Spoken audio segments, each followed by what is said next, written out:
Hey students of Classroom 313, I hope you are doing well. And we're going to continue on in the Boxcar Children book. This is called Surprise Island, and it's a very graphic, descriptive picture on the front here, isn't it? But we're going to continue on with chapter 4, which is called Clamming. I wonder what this is about. Clamming.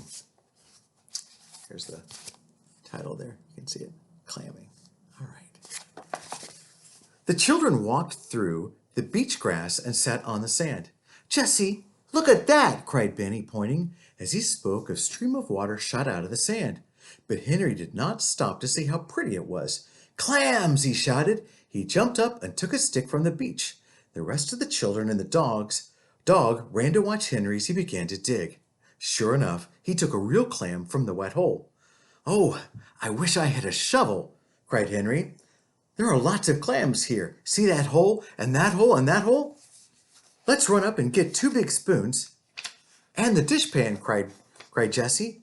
They raced for the tools, leaving Benny and Violet with a stick. When they came running back, they found that Benny had dug out another clam. "I'm going to keep mine," said Benny, very pleased with himself. "It is such a pretty purple color." "You can put all yours together into this pan, Benny," said Jessie, giving him a saucepan. "You won't want to keep them when you find out how good they are to eat." The children took off their shoes and set to work. "There's another!" cried Benny. "I can't dig fast enough." Watch seemed to know what was going on. He stood still a minute watching Benny dig with a stick. Then he began to dig too, with his paws. "Good old Watch. You can do all my digging if you want, and I will take the clams." As if he really did understand, the dog waited for him to show him where the next clam was. Then he began to dig at once. The older children laughed to see the sand fly under his paws, but they were very glad to see the pan fill up. Here's a great illustration of Watch digging for those clams. Do you guys see that? Yeah. "I suppose those are for dinner tomorrow," said Henry, as he threw a clam on the pile. "Yes," said Jessie. "These will keep all right here. We can cover them all over with seaweed." "I think we have enough," said Henry, looking at the pan.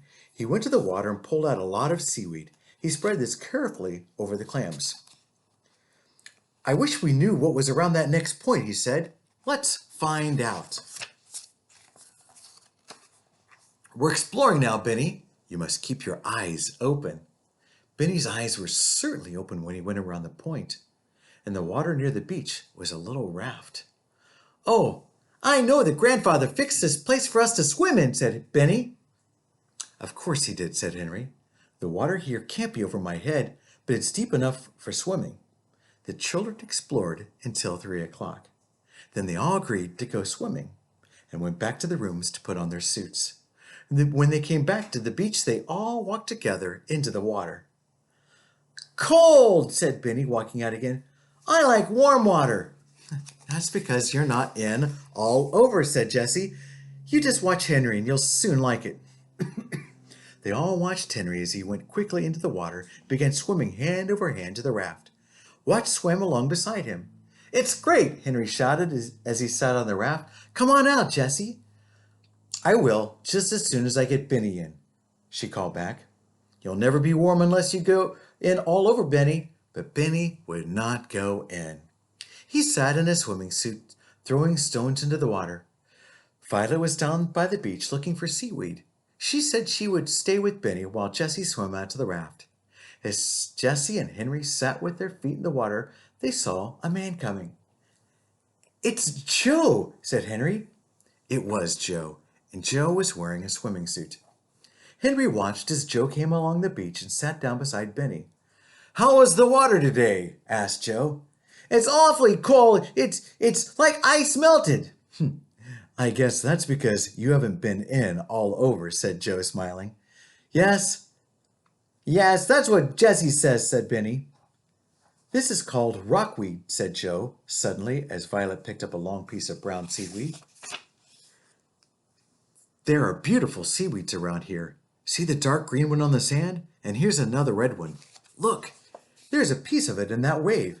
Joe went into the water and Violet followed him. "Oh, there it goes," she cried. "We've lost it." Benny was standing up by this time, looking into the waves. He did not even feel the water washing over his feet. The seaweed came up on a wave and went down again. This time, Benny went after it. I've got it! He was right. He had caught the red seaweed, and he was wet all over. Good for you, Benny, said Joe with a smile. Let me take it a minute. Here, said Benny, handing the seaweed to Joe. He did not know that he was standing in melted ice anymore. Say, I have an idea, said Joe. Float the seaweed like this in water. Then pick it up by putting a piece of writing paper under it and spread out the feathery branches with a pen. Will the seaweed stay on the paper? Asked Violet. By the way, here's a wonderful illustration of what's going on here. You see that Benny's getting in and all over, and you can see Jessie and Henry back on the raft, and there's Joe and Jessie and Violet as well. Will the seaweed stay on the paper? Asked Violet. Yes, said Joe. There is something in the seaweed that makes it stick to the paper when it is dry. Then you can use the paper for writing letters. Oh, I'd like that, cried Violet. But I'd also like to make a seaweed collection. Fine, said Henry, for he and Jessie had come back from the raft to see what was going on. You can write down the names of the seaweed and make a little book. That's going to be hard to do. There aren't many everyday names for seaweed, said Joe. You know a lot of things, don't you, Joe? Said Benny. The three other children agreed, for they had seen how clever Joe had been in getting Benny into the cold water without him knowing it at all. After they had dressed and were sitting down to supper, Henry was thinking about Joe.